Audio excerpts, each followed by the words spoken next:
Indeed. And as always, thank you for spending the next hour with us on your Sunday. Hope you guys are having a nice holiday weekend. So today we are really pleased to welcome Daniel Horowitz from MyHeritage back to the show, who's going to be talking through a lot of new features and functionality over at MyHeritage. And he just showed Donnie and I something in our virtual green room that literally blew our minds. So we hope Really, I'm still like, whoa.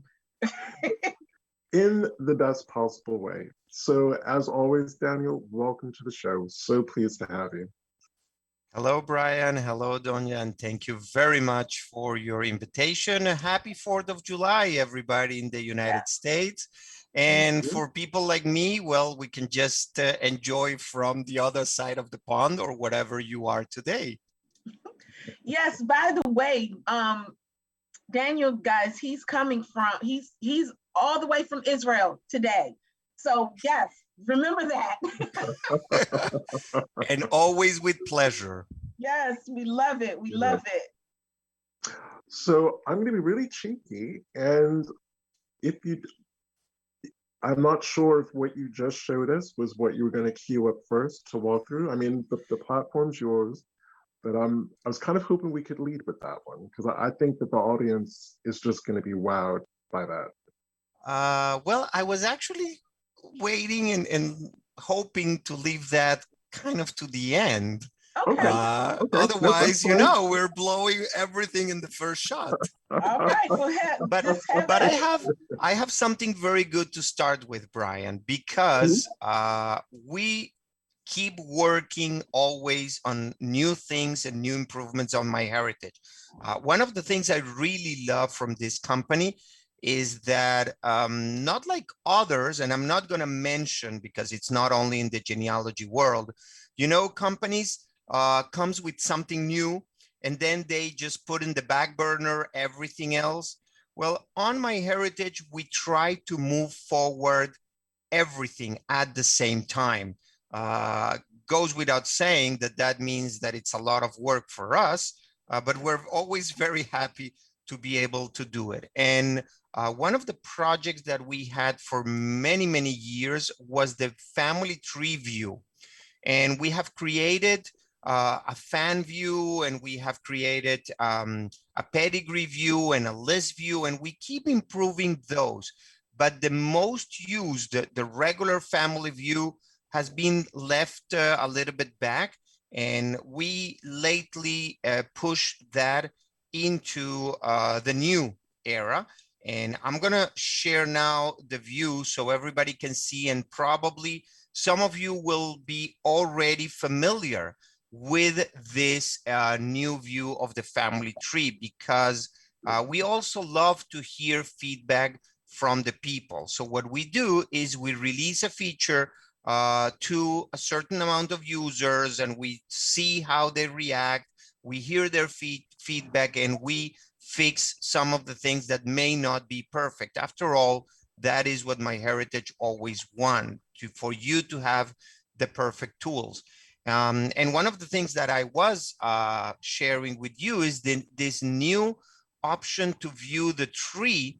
It's a little bit more compact. It will allow you to view, this is in the long view or the long cards, but you can reduce these cards to half of it.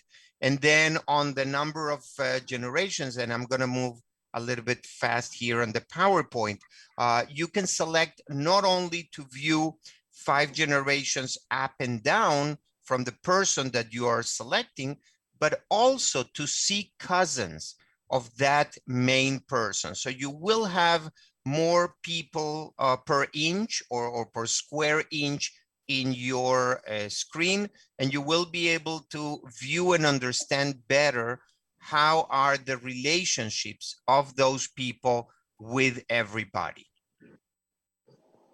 And I would imagine that that's a view and in a way of looking at it that would really help people trying to triangulate how they're written, triangulate it to a common ancestor with their different DNA matches.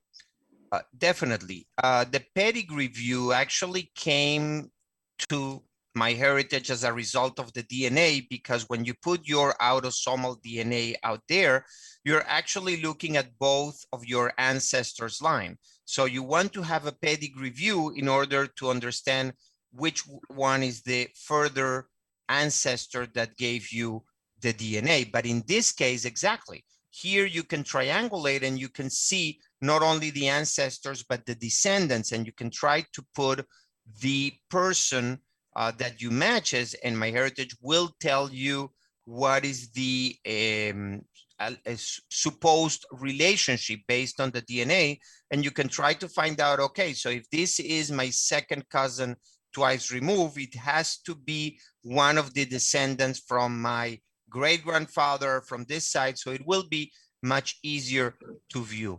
Now, another thing that we are improving here, and I'm gonna move probably a little bit faster over this, it's on the left panel, okay? And here, normally, not with where the arrow is pointing out, but on the top, we normally tell you what is your relationship with this person.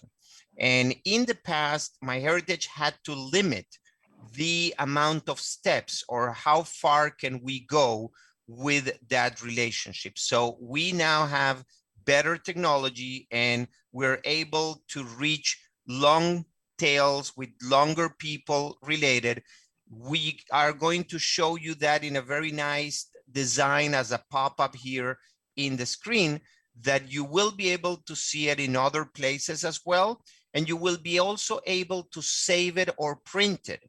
So you can always have like a chart, which is kind of a one-line chart of how you and another person are connected. That's excellent. Now, it may not be possible because of privacy issues, but if there was a way to hide the names and identity of living people, would there ever be a way to be able to export a part of a family tree like this, to be able to embed it? Because a lot of genealogists, we actually write about our family history. We refer often back to our family trees, either in a story or article that we're developing or methodologies. And to be able to actually have a bit of code to be able to copy and paste into like WordPress or whatever kind of web platform we're using would be awesome.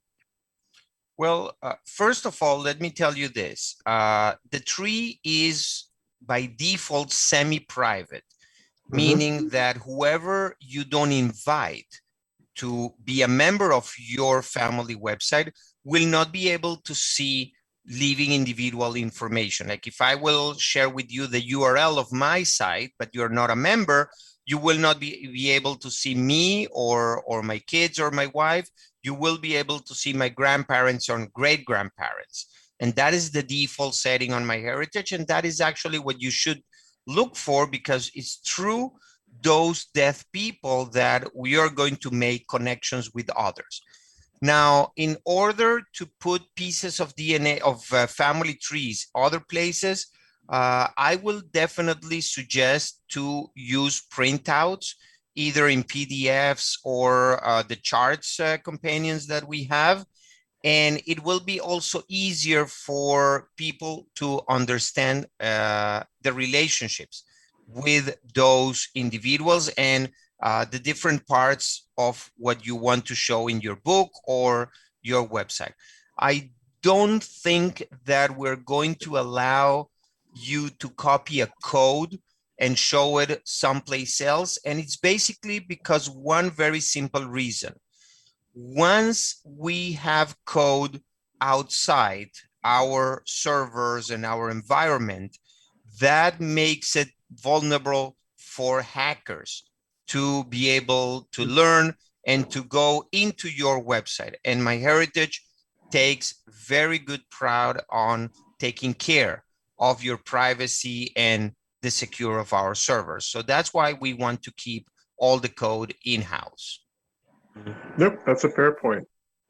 It reflects the world we live in, unfortunately. Yep. Now, one of the other things that MyHeritage has invested lately, it's in pictures. And you know that we have released the in-color technology, and we have released the enhanced technology.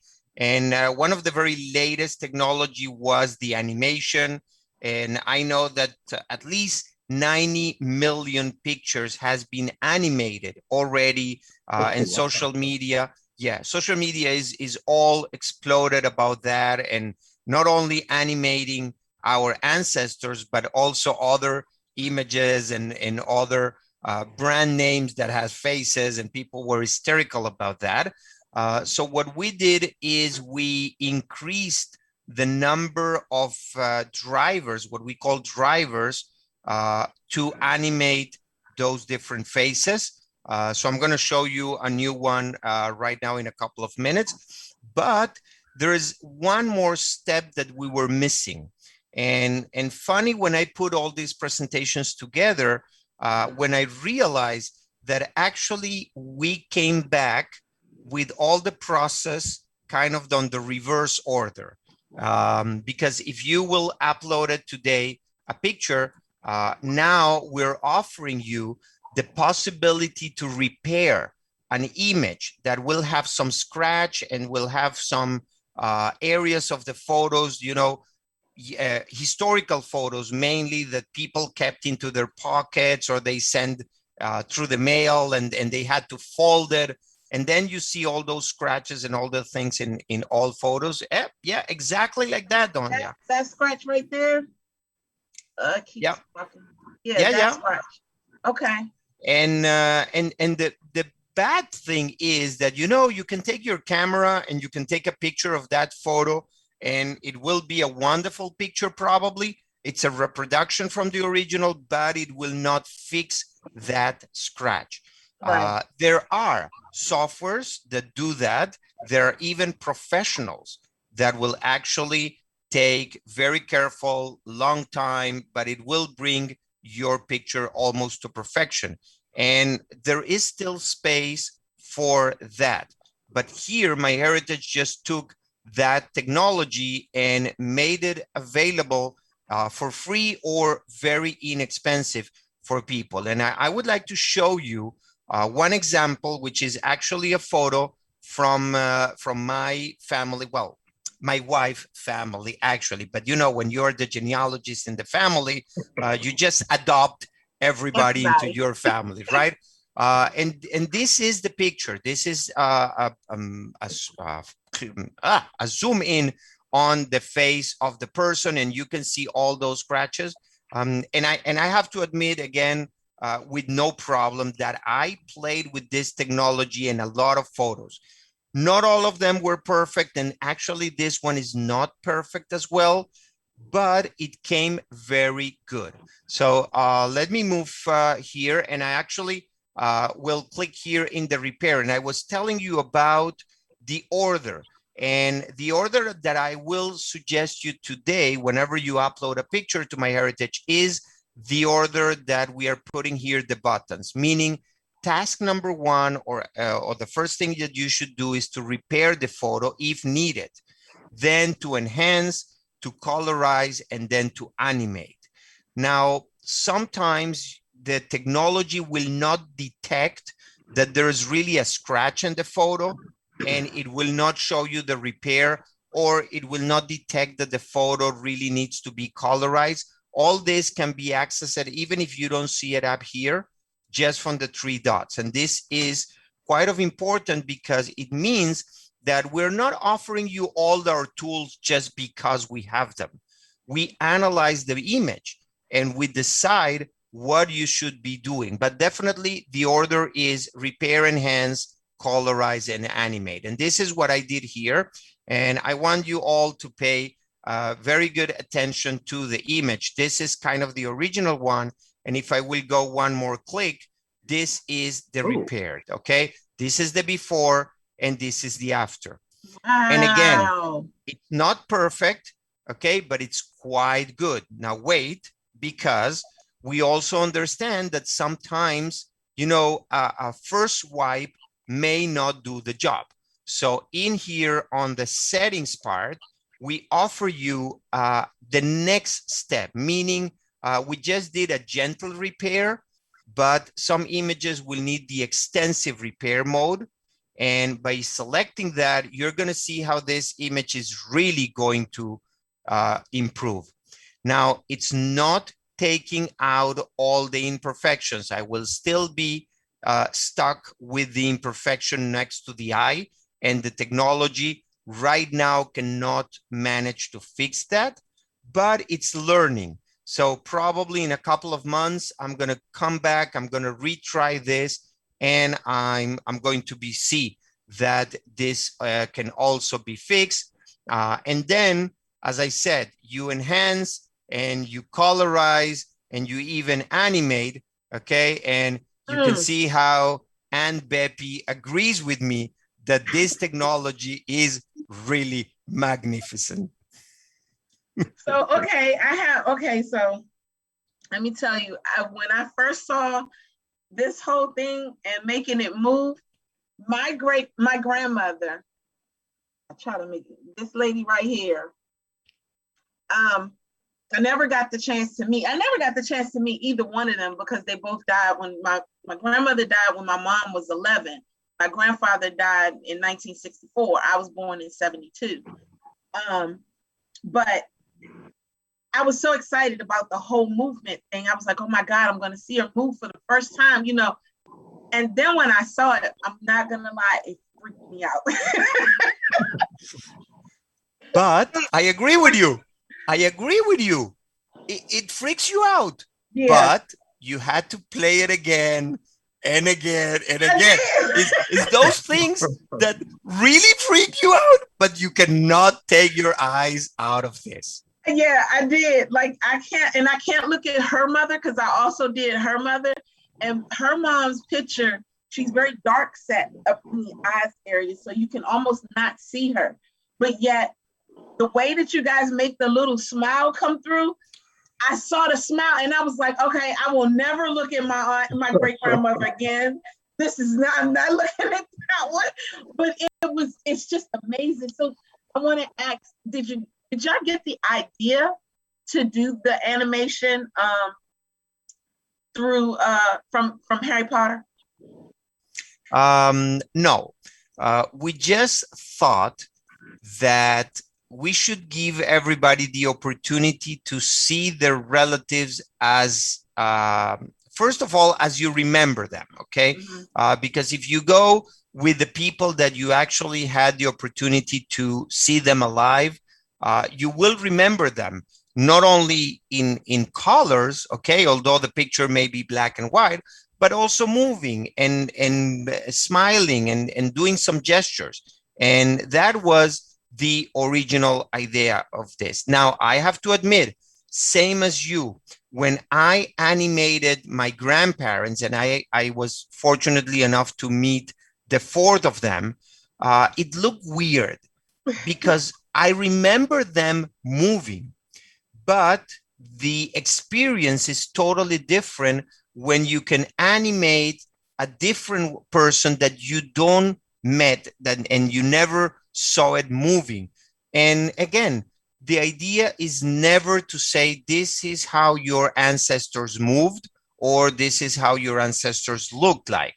We are trying just to make memories, to trigger memories on each person for one side. Now, the other side is also trying to pick the interest on the young people, because one of the problems that we all have today is that we're competing. We're competing with mobile devices. We're competing with media and multimedia and all kind of things, shiny objects or shiny lights that distract them from old, nice in my perspective at least, things, black and white historical things. So this is one way of piquing their interest and say, oh, look, like Grandpa Harry can move and can wink and can smile. And actually that animation that I show you, and the best two animations that I like the most are the second batch of animations where we added some kind of movement and groove and music So you can see them more related to you today and not something from the very distant past. Mm.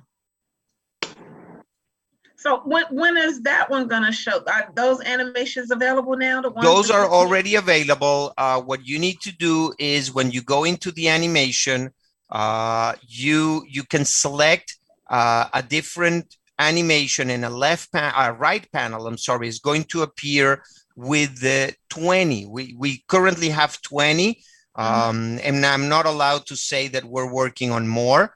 I don't know for when, but the idea is just to bring you more and more animations possibilities, and also a little bit of other new things that we're thinking on what to do with this technology. This is so awesome. Now, the other thing that we released on MyHeritage lately is related to the mobile app. And there is a reason also why to pay attention to the mobile device. It's not a secret that most of the people, and again, if we go to the younger generations, they're always with their mobile devices in their hands. So as a father, I keep fighting to take the mobile device from their hands, but I already learned that it's going to be impossible. So why not sneak into that mobile device a little bit of action?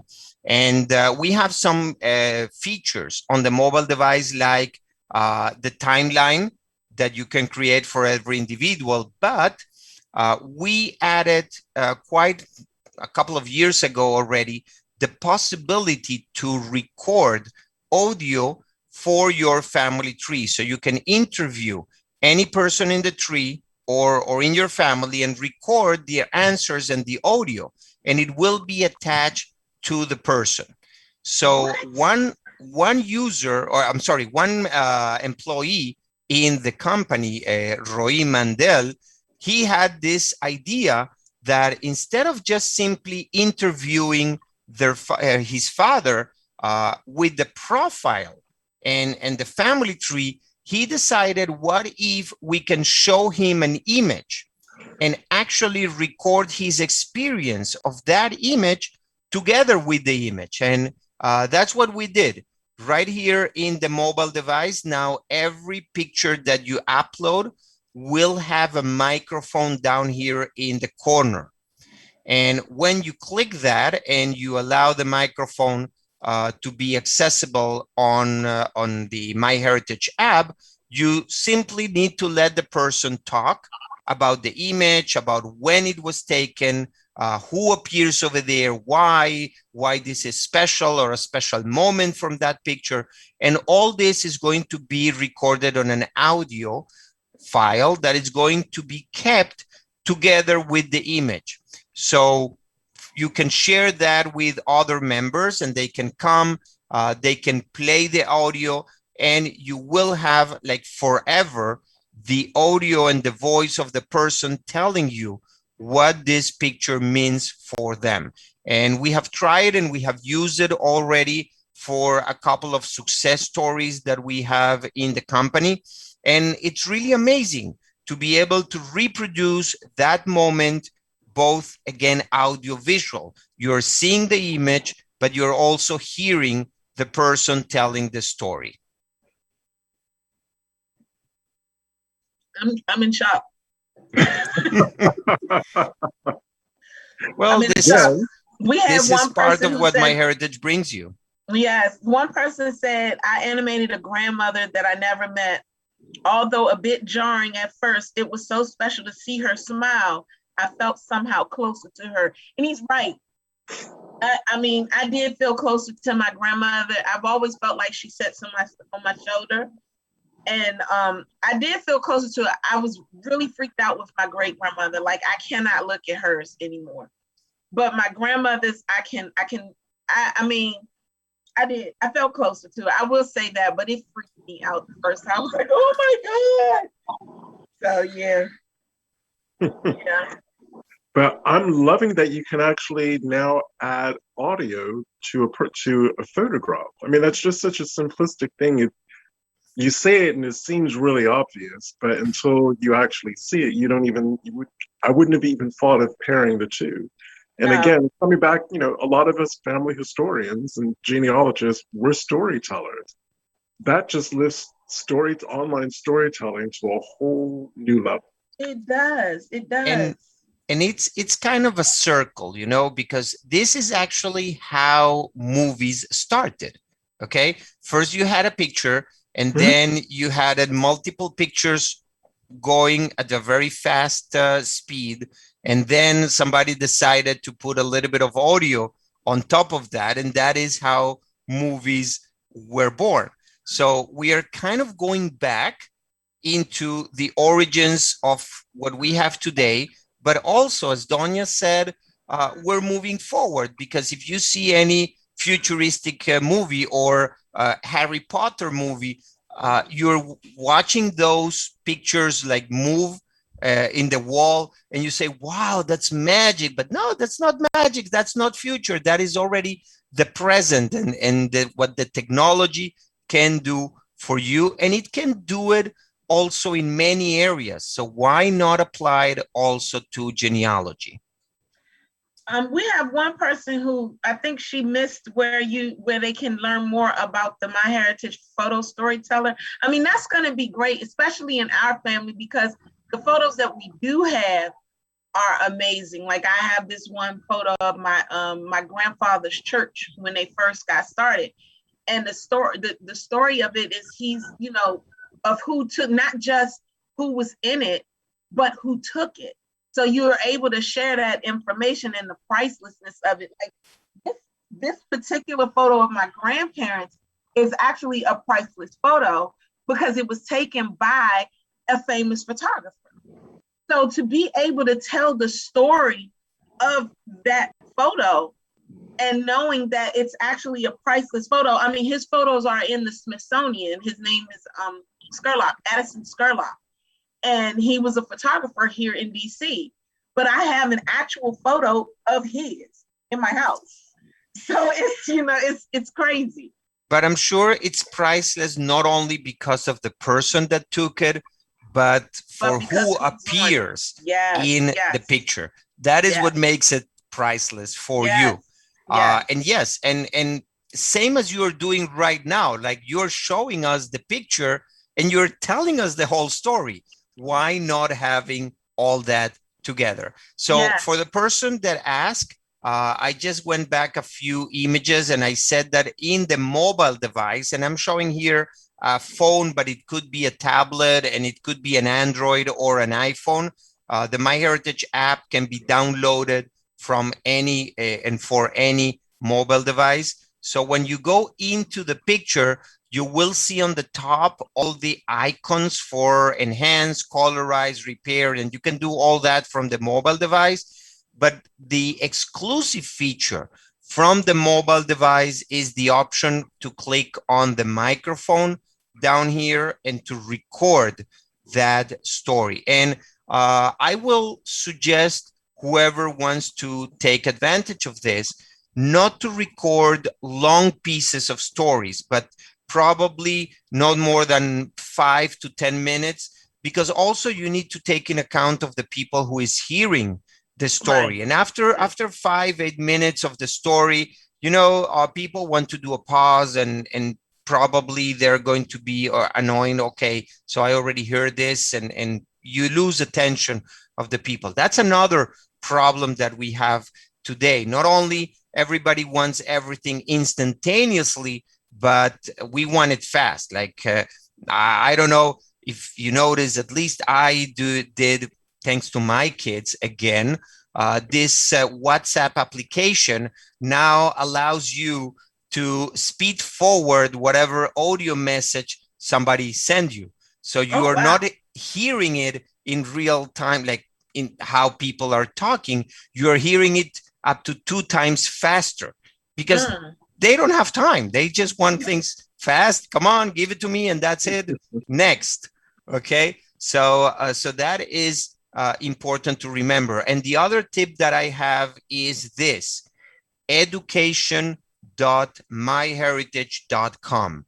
that is a special area of the website called the knowledge base. And over there, you will have videos, you will have webinars, you will have articles, you will have a lot of material available, not only to understand better how to use MyHeritage, but how to do genealogy, how to be a better genealogy. So that was education.myheritage.com. Over there, you can learn everything that you need to know about genealogy and MyHeritage. I think Glenda was the one that asked that question as to where, and I think she missed it because she was too busy animating herself. And she said, "Oh my God, I love it." So I think that might be how she Yeah, that's what happens. That's what happens. So we do have another question. Itali Forbes said, "Is a premium paid membership required to access these special photographic features?" Okay, good question. And the answer is more or less. I'm not a salesperson, I'm a genealogist, and MyHeritage wants to give you a taste of everything. So you will have a limited amount of tries. I think it's about 10, if I'm not mistaken, probably a little bit more, a little bit less.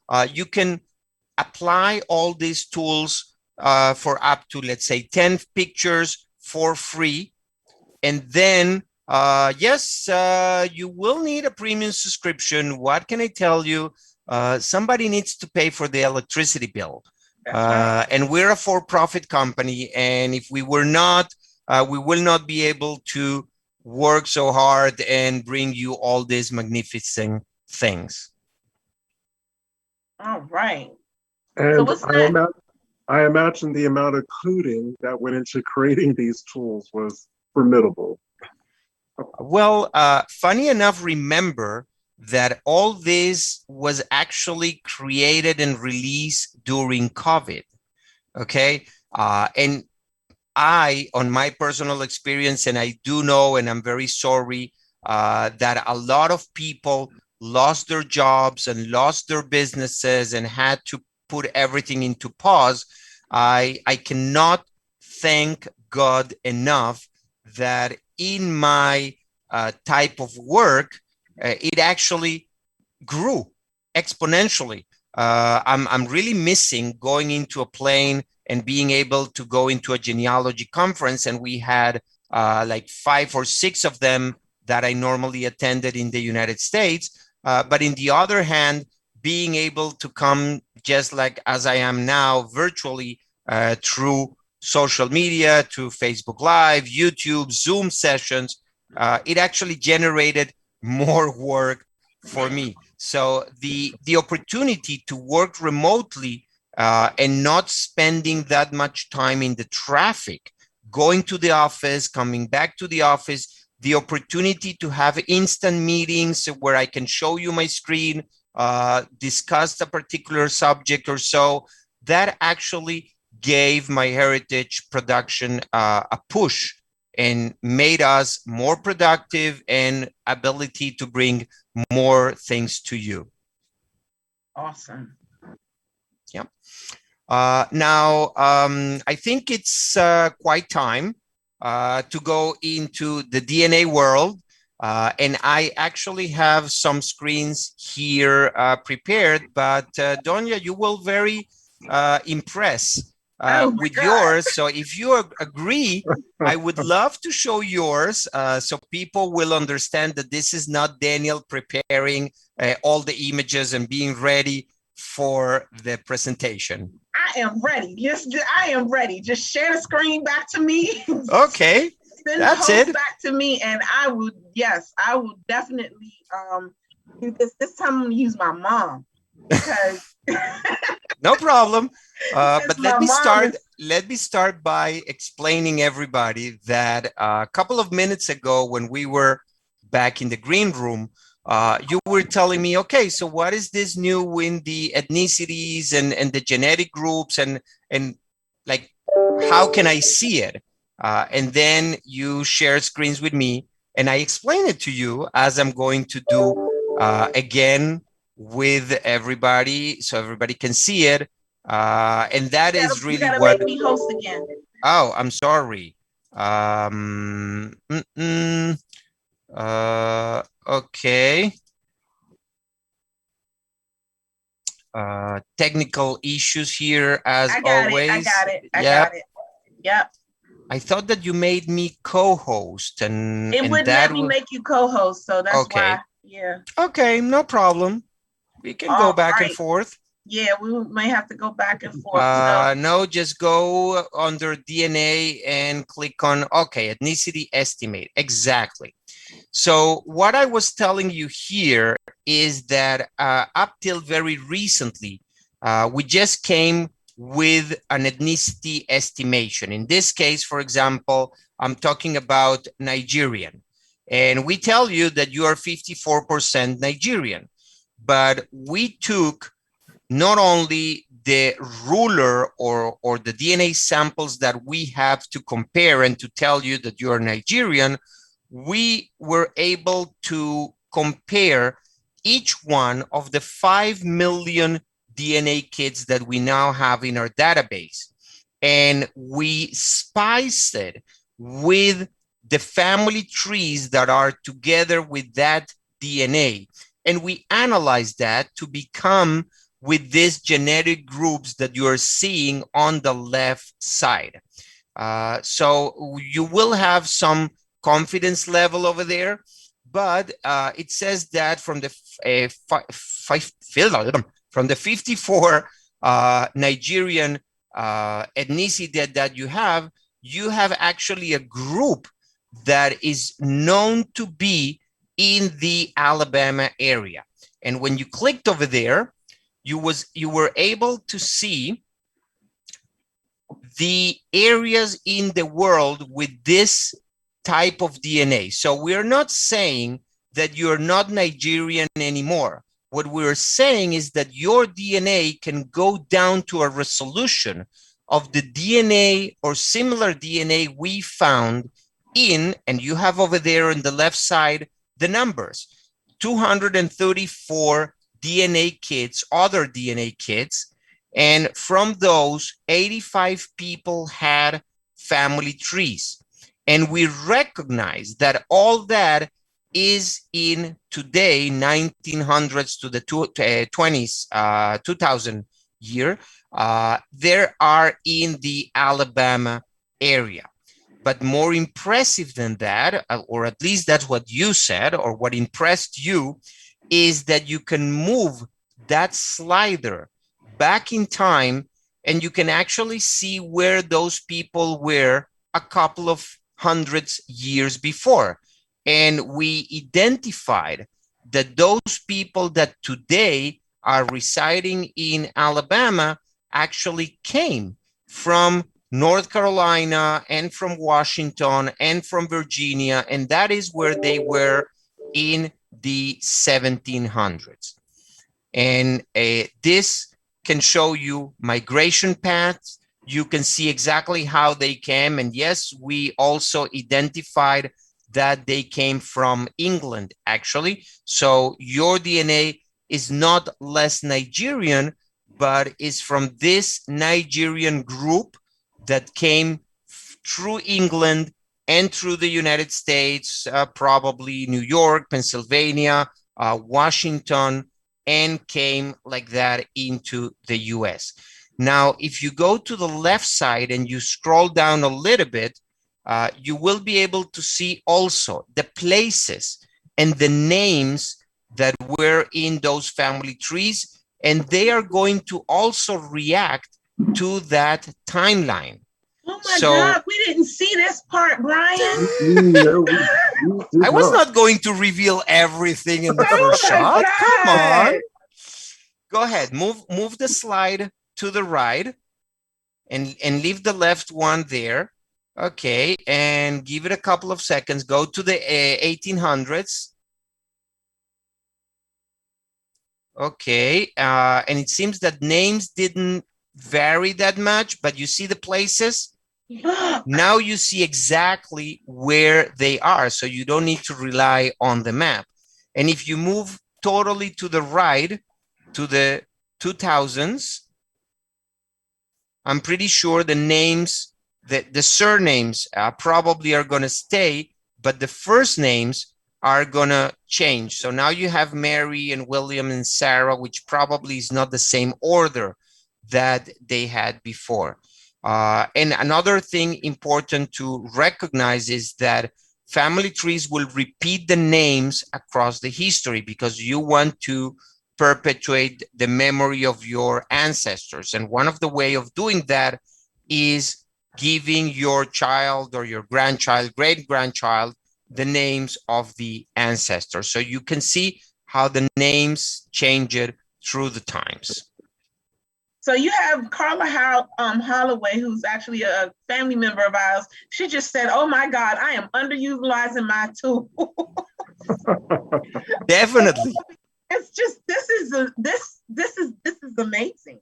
So am I understanding this correctly, that with the breakdown of where the DNA is coming from within a time frame now matched to surnames, we can start extrapolating, for instance, with Donia, what families that Nigerian is showing a high correlation with.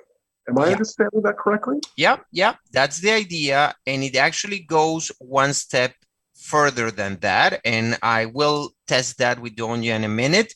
And I will like to say, and I will never be tired of saying this, you must have a family tree together with your DNA, because none of them, it's enough on its own in order to understand and to analyze and to be able to expand your knowledge of the genealogy. So now, Donia, let's do this. And we didn't do this before, I know, so I'm taking a risk here.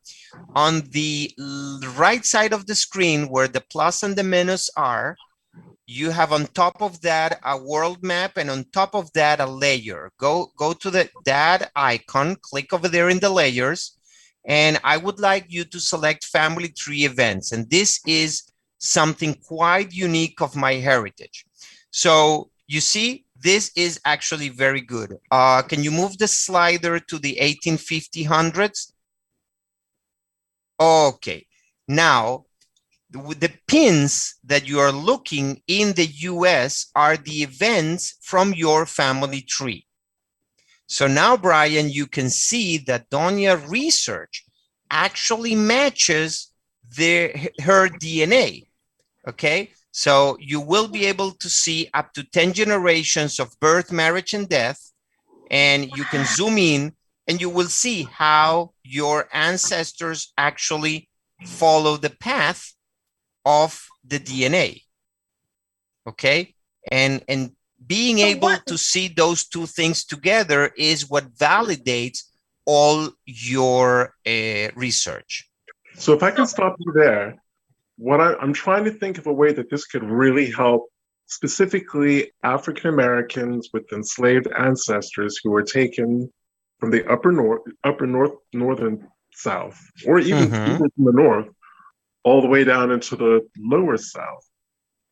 I'm just trying to think of a way of especially for our audience who've either taken it MyHeritage DNA test or uploaded their results elsewhere to MyHeritage, to really, because that is the fundamental brick wall for a lot of African Americans, especially for those whose ancestors were taken into the Deep South.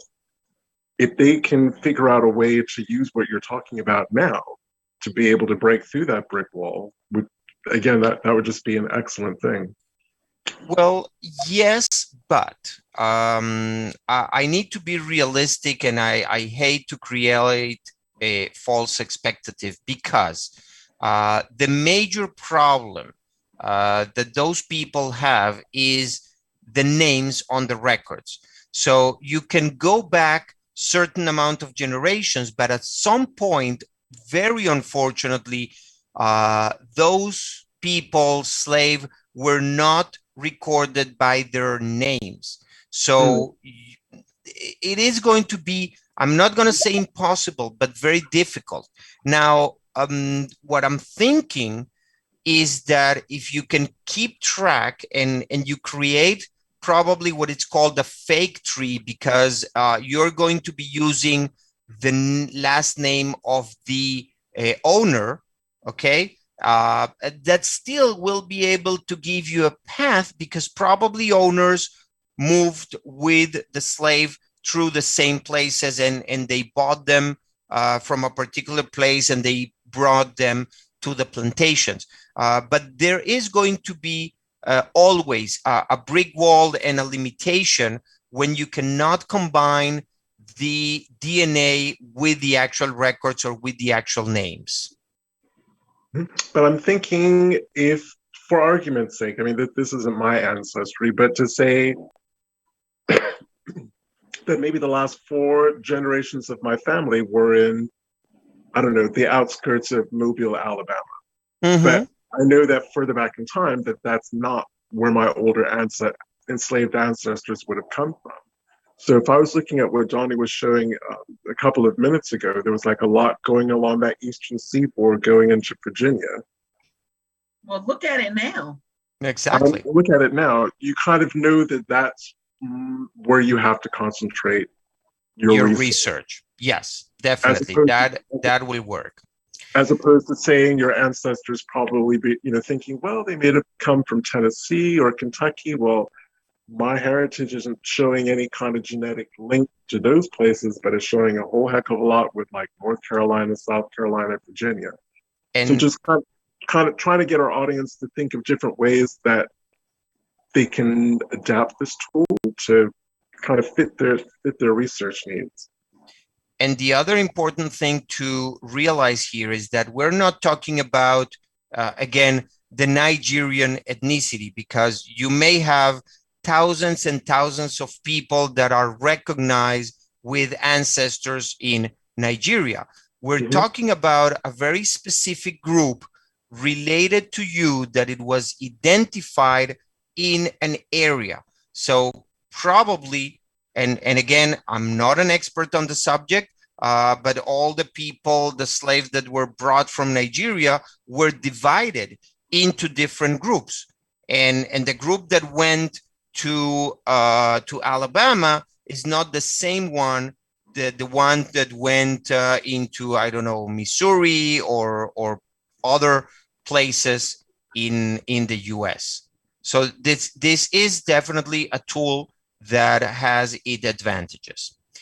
Now, Tonya, I don't want to end this conversation without allowing me to see or to show the very last feature that we released just a few days ago.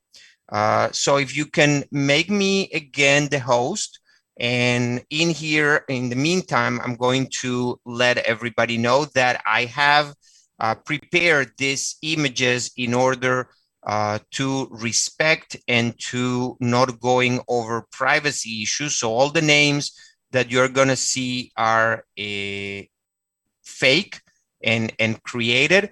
And what I'm showing you now is the DNA matches. And this is the area which I didn't want to use your own DNA. Right. And what I did here is filter, first of all, to all the matches that I have or allegedly have that have a theory of family relativity. Okay, and let me refresh you that theories are out already for more than a year. And this is just a path that MyHeritage found between 2 DNA matches. Now, the path may be right or wrong because it depends on other family trees and records. But for sure, whoever sees here as your DNA match is your match. Now, remember, Brian, what we were talking about, reducing and focusing your research. So we took those genetic groups that we showed before and we apply it here. So now, for example, Donya will want to evaluate her matches. She doesn't need just to go with all the Nigerians. She can go specifically to those that have Alabama as one of the genetic groups. Now, I have prepared, of course, some other images with my groups, and I have some Bulgarian or even Oslo. So you can go down to resolutions very good. And that way you can reduce the huge amount of matches that you should have. But what we just released a couple of weeks ago is on this theory that will again show you the path, how you are related with your DNA match, which in this case it's Brian Jansen. But now we're giving you the power to say if this is actually correct or not.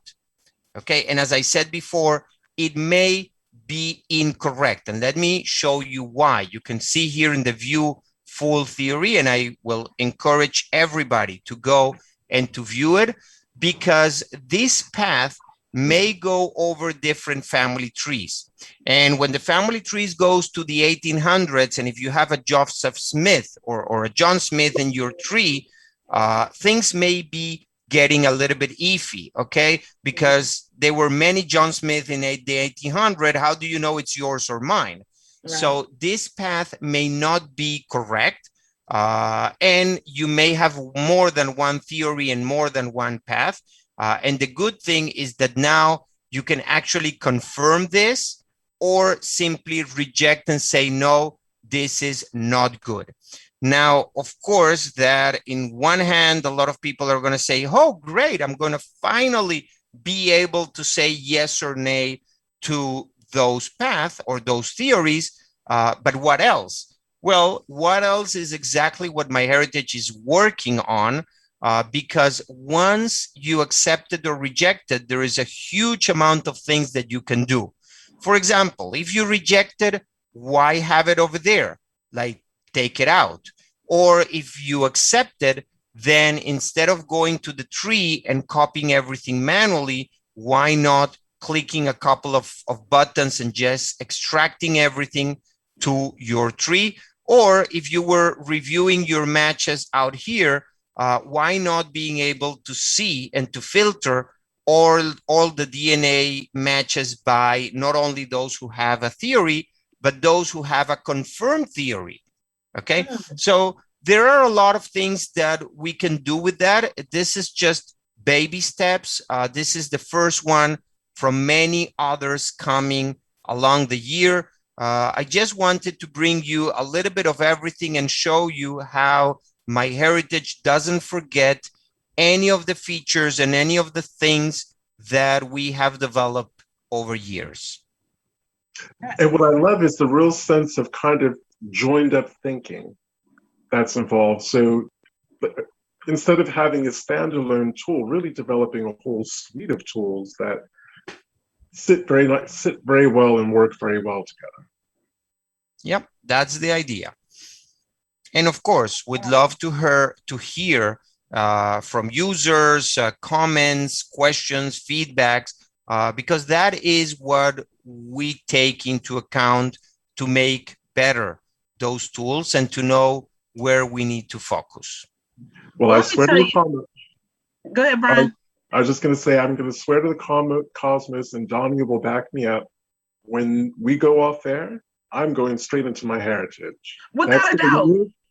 That's going to be me for the rest of the day. Yeah, I'm getting ready to start playing with MyHeritage, but I just want to thank you guys, because this has just been such an eye opener. And I think since MyHeritage likes to listen to the user, which is like a plus for me times 50, let's do some African American stuff. We're trying. The big problem is that, and this is not news for anybody, it is difficult. It is difficult because the amount of records out there is not much. And at some point you have none, and you lose trace of everything. But we're taking an advantage of the DNA. We are doing some projects, and hopefully we will be able to refine even more those ethnicity estimations and those genetic groups, and probably put you in contact with people that we may not be able to say, this is for sure your second cousin twice removed because of these records, but the DNA doesn't lie. Like, right. You have a common ancestor 8 or 6 or 5 generations back, and you may never know about that specific ancestor, but you know that it's an ancestor. I will have to define it nameless, okay, that was brought from Africa to the United States, probably the same story as many others that went to the same path, but you and I will know that is our ancestor. Right. And we will have proof that you and I are connected somehow. Well, I'm going to say this. Tell the MyHeritage people to call me and Brian, because I'm telling you, the records are more frequent than y'all think. And I really, if there's a little more, and I'm not saying that MyHeritage is not including, but a little more inclusion of African-American researchers, we're finding stuff left and right, looking at different documents that you guys may not think to look at. So this is because we're able to find our families way back.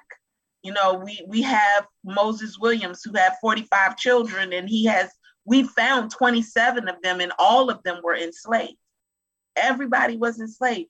So okay, yeah, so this is you guys are the best. Like, I don't care what. Thank you. I'm not the only person that's saying that. Somebody on the group, Glenda, made the same comment. She said MyHeritage is the best. Well, I don't know. I don't know if we're the best, but definitely we want to be better. Yeah. This is awesome. Thank you so much for sharing all of this. With more than pleasure always. Yes, Brian. I've been scrolling through the comments, and the excitement and stunnedness and enthusiasm. It's just pouring through. So you generated a lot of excitement. I'm very happy, and make sure that I'm going to pass this to the people back at the office, because one of the things that we're very proud is to let our employees know how they are changing the life of millions around the world. And that is probably the best driver for an employee, to know that his little work in his office that has no probably means to him in the big picture is really being well received, and it's being applauded, and it's being appreciated by somebody out there. Right. Well, we will certainly send you a link to the on-demand version of the show, and your marketing team and the coding team and whoever was involved, they can read the comments. And Excellent. I'm sure that some of them will make them blush. Yes, please share this. So we're about to go, and we thank you so much again, Daniel, for just sharing all of this information. Wanted to let you know real quick, we have 3 shows left before we are done for the day, for this season. Yeah, for this season. We have 3 shows left, so make sure you watch us. We have Researching Enslaved People, From Slave Ships to Living Descendants, Researching Enslavers, Reframing the Names, our book club. Oh, it's 4 shows left. Book club. The Researching From Slave Ship to Living People, that's a talk that I'm giving for the Georgia Genealogical Society. Oh, okay. So it is 3 shows. 3 shows and a bonus. Yeah. 3 shows and a bonus. And the last one is our wrap up, season 4 wrap up, because we had such a good season. We wanted to just wrap it up, talk about it, and just get you ready for the next one. So thank you again, guys. I was going to say thank you so much, Daniel, for joining us. And next week, you guys are going to want to catch this one too, because it's called Researching Enslavers, Reframing the Narrative with Adrienne Fikes. Yep. And what she's going to be discussing is ways that descendants of the enslaved and descendants of the enslavers can come together and have a dialogue. Yes. So enjoy your 4th. Watch the fireworks. I'm Danya. I'm Brian, and we will see you next week right here at 4 p.m. Eastern Standard Time. Bye. Bye.